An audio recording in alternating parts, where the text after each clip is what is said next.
Every night, like clockwork, my phone would ring at 9:46 p.m., displaying the same number we had deactivated a month ago. I knew it couldn't be her, but the way the line crackled, like an old film reel, made my heart stop before I heard her breathe. I never believed in ghosts or any of that stuff. Life was always straightforward for me. Work, home, repeat. But then, my mom passed away last month, and everything turned upside down. The first few nights after her funeral, I'd just stare at my phone when it rang, tears blurring my vision. I couldn't bring myself to answer. It was her number, the one we canceled after the funeral. How was this even possible? On the third night, curiosity got the better of me. I answered. There was no voice, just that eerie crackling sound like an old vinyl record playing in the background. Then, I heard it. A soft inhale, just like Mom used to do before she'd say something important. My blood turned to ice. I sat there, phone clutched to my ear, barely breathing. By the fifth night, I was a mess. I'd stopped sleeping, stopped eating properly. My friends were worried, but I couldn't bring myself to tell them what was happening. They'd think I was crazy.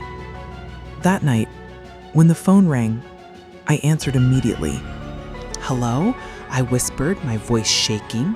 Then she spoke. "I am here. Just don't disappear." Her voice was the same, soft, comforting, but there was something off about it. Too smooth, too even. It didn't sound like her at all, not really. It was like a recording, but not quite. And there was something else, something in the background, a faint rhythmic sound like something being dragged across the floor. I should have hung up. I should have blocked the number and never looked back. But I didn't. I kept answering night after night. The calls became a twisted comfort, a way to feel close to her again. But each time the background noise grew louder, more insistent, and her voice, it started to change. It became less like hers and more like something else entirely. One night, I decided to record the call. I played it back the next day, hoping to hear something I'd missed. But all I could make out was that same crackling sound and a voice that whispered, "Don't disappear," over and over again.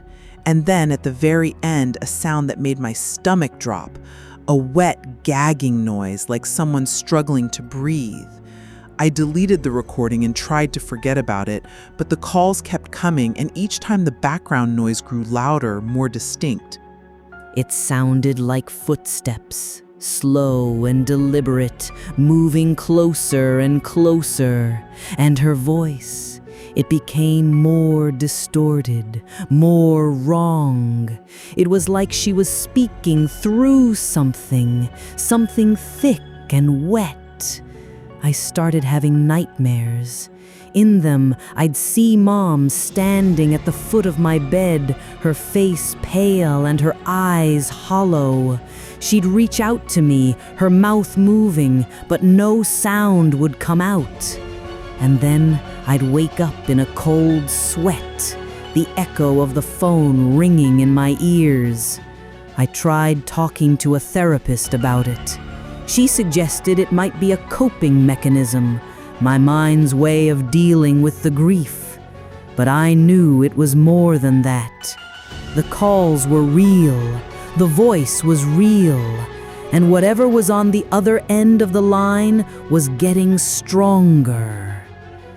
Last night, I answered the call one final time.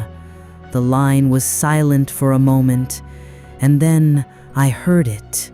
A soft, wet sound like something being dragged across the floor. And then her voice, barely recognizable, whispered, "I'm here." I should have run, but I couldn't move. I couldn't breathe. And then I heard it.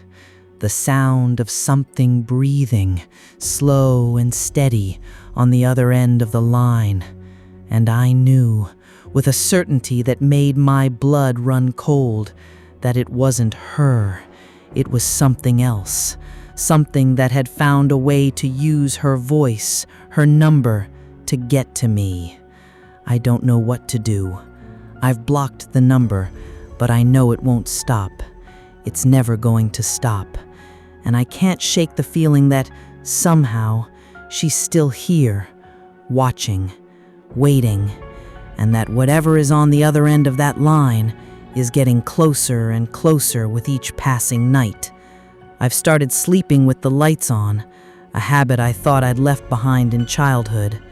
The shadows in my apartment seem to stretch longer, darker than they used to, and every time I close my eyes, I see her standing there, her face a mask of sorrow and something else, something hungry. I've thought about moving, changing my number, anything to escape this nightmare. But I know it won't make a difference. It's found me once, and it will find me again. It's only a matter of time. And so, I wait for the sun to set, for the clock to strike 9:46 p.m., for the phone to ring. And when it does, I'll answer. Because despite the terror, despite the dread, a part of me still hopes that it's her, that somehow she's found a way to reach out from beyond the grave, that she's not gone, not really. But deep down, I know the truth. It's not her. It's never been her. And whatever is on the other end of that line is not something I want to keep talking to. But I can't stop. I'm trapped in this cycle of fear and hope, unable to break free. And so, the calls continue. And each night the voice grows stronger, the breathing more insistent, and I know that soon it won't be satisfied with just a phone call. Soon it will want more. And I don't know if I'll be able to give it what it wants. But until then, I wait. I listen, and I pray that somehow this nightmare will end, that I'll wake up one morning and realize it was all a dream, that Mom is still gone but at peace, and that whatever is on the other end of that line will leave me alone. But until then, I answer the phone, and I listen to the voice on the other end, the voice that whispers, "I'm here, just don't disappear."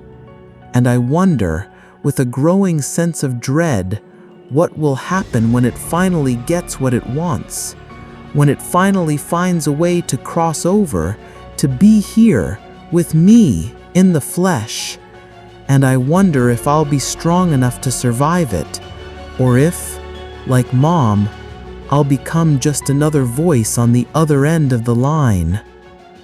If it gave you chills, hit that like button, subscribe so you don't get lost between worlds, and write in the comments, are you sure you woke up in your own world?